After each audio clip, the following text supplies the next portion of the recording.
തിരുവനന്തപുരത്ത് ജോഷി സാറിൻ്റെ മകൻ്റെ കല്യാണം വിളിക്കുന്ന ചുമതല എനിക്കായിരുന്നു.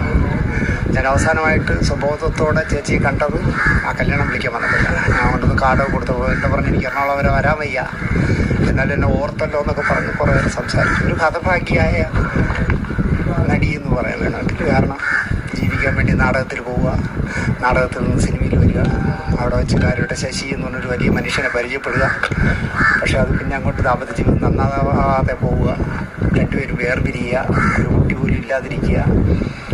അതെല്ലാം കഴിഞ്ഞിട്ട് സ്വന്തം സിനിമകൾ വിഷ്വലിൽ കാണുമ്പോൾ പോലും ഇത് ഞാനാണ് എന്നറിയാൻ പറ്റാത്ത രീതിയിൽ മറവി രോഗം ബാധിച്ച് എന്താ പറയുക ജീവിക്കാന്നൊക്കെ പറയുമ്പോഴേ, മറവി രോഗം നമ്മളെ സിനിമയിൽ ഒരുപാട് പേര്, ഭാസ്കരൻ മാഷടക്കം ഒരുപാട് പേരുടെ ഈ മറവി രോഗങ്ങളെക്കുറിച്ച് അവർ ജീവിതത്തിൽ കാണിച്ചിരുന്ന അവരറിയാതെ ചെയ്യുന്ന കാര്യങ്ങളൊക്കെ ആലോചിക്കുമ്പോൾ കഷ്ടം